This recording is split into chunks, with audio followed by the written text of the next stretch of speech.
આપણા રોજિંદા જીવનમાં ઘણી બધી વસ્તુ નોટિસ કર્યા છે. જેમ કે અમુક લોકો બહુ નાની નાની વાતથી ગુસ્સે થઈ જાય છે, તો અમુક લોકો બહુ નાની નાની વાતથી દુઃખી થઈ જાય છે. અમુક લોકો એમને ખબર છે કે દારૂ પીવાથી એમની સેહત ઉપર ખરાબ અસર થશે, તો પણ એ લોકો દારૂ પીવે છે. અરે સોરી યાર, ગુજરાતમાં તો દારૂ બંધ છે, પણ અમુક લોકો જેમ કે માની લો સિગરેટ પીવે છે, ગુટકાઓ ખાય છે, તો એ સિગરેટ કે ગુટકાના પેકેટની પાછળ લખેલું હોય છે, શું ખબર છે કે આનાથી કેન્સર થઈ શકશે. તમને ખબર છે કે તમને કેન્સર થશે, તો બી તમે કેમ ગુટકા ખાવ છો? તમને ખબર છે આ બધી વસ્તુ પાછળ હોય છે એક જ વસ્તુ, સાયકોલોજી. તો આપણે પણ સમજવા જઈ રહ્યા છે કે સાયકોલોજી શું છે. અને નહીં, આ વિડીયો કોઈ સાયકોલોજીના સ્ટુડન્ટ માટે નથી, આ વિડીયો બધાના માટે છે. કારણ કે સાયકોલોજી દરેક વસ્તુ પર ઇફેક્ટ કરે છે. એ એજ્યુકેશનમાં આવે છે, રિલેશનશિપમાં આવે છે, પોલિટિક્સમાં આવે છે, સોશિયલ મીડિયામાં પણ આવે છે. આપણા જિંદગીમાં ગમે તેટલા ક્ષેત્રો જોઈએ ને, એ દરેક જગ્યા પર સાયકોલોજી આવે છે. જે લોકો જોબ કરતા એમને બી ખબર છે કે જોબમાં બી અલગ ગેમો રમાતી હોય છે, તો એમાં દરેક વસ્તુમાં સાયકોલોજી ચાલતી હોય છે. મારી ચેનલનું નામ બી સાયકોલોજી જ છે, તો એટલા માટે સૌથી પહેલો હું આ જ વિડીયો બનાવું છું કે સાયકોલોજી એ શું છે. તો સાયકોલોજીનો મતલબ થાય છે સાયકી પ્લસ લોગોસ, એટલે કે મનનું વિજ્ઞાન. એને ગુજરાતીમાં કહેવાય છે મનોવિજ્ઞાન. તો તમને ખબર છે કે મન ક્યાં આવ્યું શરીરમાં? કોઈને નહીં ખબર હોય, કારણ કે શરીરમાં મન હોતું જ નથી. આપણે કહીએ છીએ કે મારું મન નથી થતું, મને આમ નથી ગમતું, તમે મન ગમતું બોલો છો, તો આ મન શબ્દ બહુ વખત વાપરે છે આપણે, પણ આપણને એ ખબર છે કે મન ક્યાં છે આવ્યું? કારણ કે મનનું કોઈ ચોક્કસ સ્થાન નથી શરીરમાં. એટલા માટે પછી આને ચેન્જ કરીને કહેવામાં આવ્યું કે સાયકોલોજી એ આત્માનું વિજ્ઞાન છે. જ્યારે આપણે હિન્દુ ધર્મ ગ્રંથોની વાત કરીએ તો એમાં આત્માઓનો અલગથી ઉલ્લેખ છે કે મનની શાંતિ, આત્માની શુદ્ધિ, એ બધી વસ્તુ. પણ મન અને આત્માનો શરીરમાં ક્યાંય ઉલ્લેખ નથી. ભાઈ શરીરમાં એવું કોઈ જગ્યા નથી કે જ્યાં મન મૂકેલું હોય કે જ્યાં આત્મા મૂકેલું હોય. તો મારા શરીરમાં ભાઈ ફેફસા છે, હૃદય છે, જઠર છે, કિડની છે, લીવર છે, આ બધી વસ્તુ છે. આંખ છે, નાક છે, કાન છે, હાથ, પગ, બધી વસ્તુ. પણ આત્મા નથી, ના તો મન છે. તો મનના આત્મા નથી. એટલે સાયકોલોજી ટૂંકમાં ના તો મનનું વિજ્ઞાન છે, ના તો આત્માનું વિજ્ઞાન છે. સાયકોલોજી એ વર્તનનું વિજ્ઞાન છે. એટલે કે તમે કઈ રીતે ખાઓ છો, કઈ રીતે પીવો છો, કઈ રીતે ચા પીવો છો, કઈ રીતે પાણી પીવો છો, કઈ રીતે બોલો છો, કઈ રીતે વાત કરો છો, સીધા ઉભા છો, કોઈની સાથે વાત કરતા કામ ટેડા ઉભા છો, દરેક વસ્તુ એ સાયકોલોજી બતાવી શકે છે. કારણ કે દરેક વર્તન એ નક્કી કરી શકાય છે કે આ વર્તન કેવું છે ને એના પાછળથી ઉભેલો એ માણસ કેવો છે. એટલે કોઈ માણસ કેવું વર્તન કરે છે એ ઉપરથી આપણે કહી શકીએ કે આના માઇન્ડમાં શું ચાલી રહ્યું છે. હવે માઇન્ડ રીડિંગ પ્રોપર ના થાય, એટલે એવું ના થાય કે ભાઈ સામેવાળું શું વિચારે છે એ જ આપણે વિચારીએ, બરોબર ને? એ વસ્તુ થોડીક ઇમ્પોસિબલ જેવી છે. પણ શું પોસિબલ છે એ આપણે હવે આગળના વિડીયોઝમાં વાત કરીશું. આ વિડીયોમાં આપણે સમજીશું કે સાયકોલોજી શું છે. તો સાયકોલોજીની ઘણી બધી બ્રાન્ચીસ છે, ઘણા બધા વસ્તુ છે. આપણે ચલો હું તમને એક ક્વેશ્ચન પૂછું સિમ્પલી. એક વ્યક્તિ હોય છે એક એ હોય છે અને એક બી હોય છે. આ એની સગાઈ તૂટી ગઈ. ચલો સગાઈ જવા દો. માની લો કે આ એ વ્યક્તિ હોય છે અને બી વ્યક્તિ હોય છે. એનું થઈ ગયું બ્રેકઅપ અને બીનું બી સેમ થઈ ગયું બ્રેકઅપ. હવે એ બહુ ડિપ્રેશનમાં જતો રહ્યો અને એ બી વ્યક્તિ છે એને તો પહેલાથી જ શોધી રાખ્યું હતું કે ચલો આની જોડે તૂટશે તો બીજા કોઈની જોડે. તો આ વ્યક્તિ કેમ ડિપ્રેશનમાં ગયો અને આ વ્યક્તિ કેમ ના ગયો? તો એક જ સિચ્યુએશનમાં આવી બંને જોડે, બરોબર? તો એક માણસે એક્સેપ્ટ કરી લીધું અને બીજું બી શોધી લીધું. એક માણસ એક્સેપ્ટ જ ના કરી શકે એ વસ્તુ અને એ ડિપ્રેશનમાં જતો રહ્યો. તો આ વસ્તુ નોર્મલી બનતી હોય સમાજમાં. હવે સમજો જે આ એ વ્યક્તિ છે, આ કેમ ડિપ્રેશનમાં ગયો? આપણા બધાનું ફેસ અલગ છે, આપણા બધાના વિચાર અલગ છે, આપણા બધાને ગમતી ના ગમતી વસ્તુ અલગ છે. એ રીતે આપણા બધાનું મન પણ અલગ છે, આપણું મગજ પણ અલગ છે, બધી જ વસ્તુ અલગ છે. એટલે અમુક સિચ્યુએશનમાં કોઈ ડિપ્રેશનમાં જઈ શકે અને અમુક સિચ્યુએશનમાં કોઈ ડિપ્રેશનમાં ના પણ જઈ શકે. અમુક લોકો એટલે સુસાઇડ કરે કે એમના બિઝનેસમાં બહુ મોટો લોસ થઈ ગયો હોય, એટલે કે 100-200 કરોડનો બિઝનેસ હોય અને 10-20 કરોડનો લોસ થઈ ગયો, એવા લોકો સુસાઇડ કરે. હવે માની લો કે એવો કોઈ વ્યક્તિ કે જેની જોડે 10 કરોડ એની જીવનમાં પણ ના જોયા હોય, તો બી એવો વ્યક્તિ જીવે છે સારી રીતે. એનો મતલબ એ કે ભાઈ કોઈની જોડેથી 10 કરોડ ગયા તો એ બહુ મોટી વાત છે એના માટે. પણ એક વ્યક્તિ એવો છે કે જેની જોડે 1 રૂપિયો બી નહીં, તો બી એને કંઈ ફરક નહીં પડતો.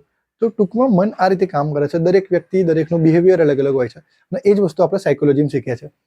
સાયકોલોજીમાં ઘણી બધી વસ્તુ શીખવાનું મળે છે, જેમ કે વિચારવું, માણસ કઈ રીતે વિચારે છે, માણસ કઈ રીતે વર્તન કરે છે. ક્લિનિકલ એટલે મેન્ટલ હેલ્થ, તમારી મેન્ટલ હેલ્થ કઈ રીતે રહે. જેમ કે આપણે બીજા દેશોમાં જોઈએ ને, અમેરિકા ને એવા દેશોમાં, તો ત્યાં લોકો બીમાર પડી જાય ને તો ડૉક્ટર જોડે જાય અને એમનું ડિપ્રેશનમાં હોય, એ બધું હોય ને, એમનું મન સારી રીતે કામ ના કરતું હોય તો એ લોકો મનોવૈજ્ઞાનિક જોડે જાય. આપણા ઇન્ડિયામાં કોઈ પણ બીમાર પડે તો ડૉક્ટર જોડે તો જાય છે, પણ કોઈને મેન્ટલ બીમાર પડે ને, પણ કોઈ મેન્ટલી બીમાર પડે ને તો એ કદી પણ સાયકોલોજીસ્ટ જોડે નહીં જતો. પણ આપણે એક ખરાબી કહેવાય. પણ લોકો શું માને છે કે ભાઈ આ જે સાયકોલોજી છે ને એ પાગલો માટે છે. સાયકોલોજી પાગલો માટે છે, પણ ખરેખર સાયકોલોજી પાગલો માટે નથી. સાયકોલોજી દરેક માટે છે જે લોકો જીવે છે, બરાબર ને? કારણ કે નાનીથી મોટી લઈને દરેક વસ્તુમાં સાયકોલોજી બહુ મોટો રોલ નિભાવે છે. પછી પોઝિટિવ સાયકોલોજી, હંમેશા પોઝિટિવ રહેવું, હંમેશા ખુશ રહેવું, એવું કઈ રીતે થાય એની પણ આપણે આગળના ઘણા બધા વિડીયોઝ લઈને આવીશું, એની ચર્ચા કરીશું. પછી ડેવલપમેન્ટલ સાયકોલોજી, એટલે કે ડેવલપ કરો, તમે તમારા શરીરને, તમે તમારી બુદ્ધિને ડેવલપ કરો. ડેવલપમેન્ટ કઈ રીતે થાય એની પણ આપણે આગળના વિડીયોમાં ચર્ચા કરીશું. ફોરેન્સિક સાયકોલોજીની પણ ઘણી વાતો આવે છે. ક્રિમિનલ સાયકોલોજી હોય છે, ફોરેન્સિક સાયકોલોજી હોય છે, એ જ રીતે ઇન્ડસ્ટ્રીયલ સાયકોલોજી પણ હોય છે, ઇન્સ્ટિટ્યુશનલ સાયકોલોજી પણ હોય છે. ધંધાઓમાં પણ સાયકોલોજી કામ કરે છે. પણ મેન સાયકોલોજીની અમુક વસ્તુ હોય કે એજ્યુકેશનલ સાયકોલોજી બહુ ટોપ ઉપર હોય છે. સૌથી વધારે જરૂરી હોય તો આ સાયકોલોજી છે, રિલેશનશિપ સાયકોલોજી. પછી બધા જ નેતાઓ પોલિટિક્સની જે વાતો કરતા હોય, બરોબર, એ બધા જ નેતાઓ છે ને, એ લોકો સારી રીતે સાયકોલોજી જાણે છે ને. એ લોકો એટલા માટે જ એમની વાતથી લોકોને કન્વિન્સ કરી દે છે, બરોબર ને? બધાને ખબર છે કે આ નેતા કંઈ નહીં કરવાનો, તો બી લોકો એને વોટ આપે છે. કેમ? કારણ એના પાછળ બી સાયકોલોજી મોટી ગેમ રમાય છે. સોશિયલ મીડિયા પર પણ સાયકોલોજી બહુ મોટી રીતે ચાલે છે. અમુક યુટ્યુબર્સ એ રીતે એમની વાતને ક્રિએટ કરે છે કે એમની બોરિંગ વિડીયો પણ આપણે જોઈ લઈએ. તો સાયકોલોજીનું એ રીતે વહન કરે છે કે એના કારણે આપણે આખા 10-10, 15-15 મિનિટના વિડીયો પણ ખોટી રીતે જોઈ લઈએ, અને પછી ખબર પડે આપણને કે એમના વિડીયોથી આપણને કંઈ વેલ્યુ ના મળી. તો આ બધી પણ સાયકોલોજી હોય છે. સાયકોલોજી ઘણી ડિટેલની વસ્તુ છે, ઘણી ડીપની વસ્તુ છે, અને એને એક વિડીયોમાં સમજવું કદી પોસિબલ નહીં. કારણ કે સાયકોલોજીના 200, 500, 1000, 10,000 વિડીયો પણ લાવીશું તો બી સાયકોલોજી સમજવું ઇમ્પોસિબલ છે. હું તમને થોડાક સાયકોલોજીકલ ફેક્ટ કહી દઉં. 90% લોકો હંમેશા ઓવર થિંકિંગ કરે છે, એમના ફ્યુચરને લઈને કાં તો એમના પાસ્ટને લઈને. હવે વિચારો, બંનેનું 45-45% રાખો. ચલો, ફ્યુચર જે આવ્યું જ નહીં, તો એનો વિચાર કરીને કે ઓવર થિંકિંગ કરીને કંઈ ફાયદો ખરી? અને પાસ્ટ કે જે થઈ જ ગયું, એટલે કે જે થઈ જ ગયું, તો શું હવે એનો વિચાર કરીને કંઈ ફાયદો ખરી? કંઈ નહીં. એ જ રીતે હવે નોર્મલી આપણી જોડે કોઈ ખરાબ કર્યું તો આપણે તરત યાદ રહી જાય, પણ કોઈ સારું કર્યું તો એ જલ્દી યાદ નહીં રહેતું. આપણે નેગેટિવ વસ્તુને બહુ જ વધારે પડતી યાદ રાખીએ. એટલે કે પોઝિટિવ વસ્તુને આપણે જેટલી યાદ રાખીએ ને એના કરતાં 3 ગણી વધારે આપણે નેગેટિવ વસ્તુને યાદ રાખીએ. જે સમજદાર માણસ હોય છે ને, એ હંમેશા કન્ફ્યુઝ રહે. કારણ કે જેની જોડે વધારે નોલેજ હોય ને, એની જોડે ઘણા બધા રસ્તાઓ ખુલ્લા હોય, એટલે એ હંમેશા કન્ફ્યુઝ રહે કે એ કયા રસ્તાઓ તરફ જાય. સેલ્ફ ડાઉટ અને જજ, એટલે કે આપણે પોતાનો વધારે જજ કરીએ છીએ લોકો કરતા. આપણે એવું વિચારે છે કે લોકો મને કેવી રીતે જોશે, લોકો મારા વિશે શું વિચારશે, પણ આપણે પોતે વધારે પડતા પોતાને જ ડાઉનફોલ કરી દઈએ છીએ. સાયલેન્સ બહુ પાવરફુલ વેપન છે. જ્યારે કશું કામમાં ના આવે ને ત્યારે આ વસ્તુ કામમાં આવે, સાયલેન્સ.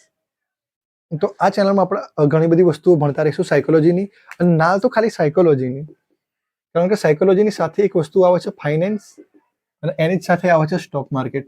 તો આપણે સાયકોલોજી, ફાઇનાન્સ અને સ્ટોક માર્કેટ ત્રણેયને કમ્બાઇન કરીને આ ચેનલમાં એના બધા વિડીયોઝ લાવતા રહીશું.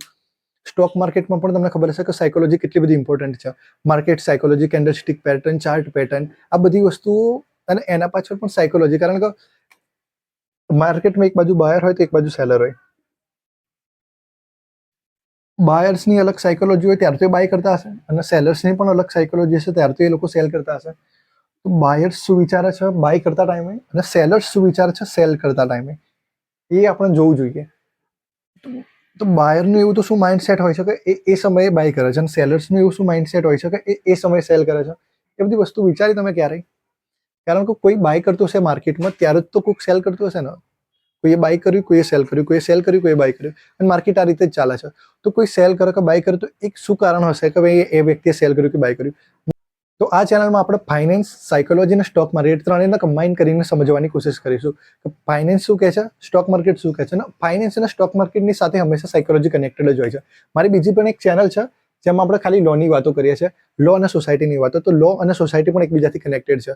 તો એક તરફ આપણે લો અને સોસાયટીની વાત કરીશું, એક તરફ આપણે સાયકોલોજી અને ફાઇનાન્સની વાત કરીશું. જો તમને વિડીયોઝ ગમતા હોય તો તમે કમેન્ટ કરો કે તમને નેક્સ્ટ કયા ટોપિક ઉપર વિડીયોઝ જોઈએ છે. તો આપણે સાયકોલોજી અને લો, ફાઇનાન્સ ઉપર એવા વિડીયોઝ બનાવીશું.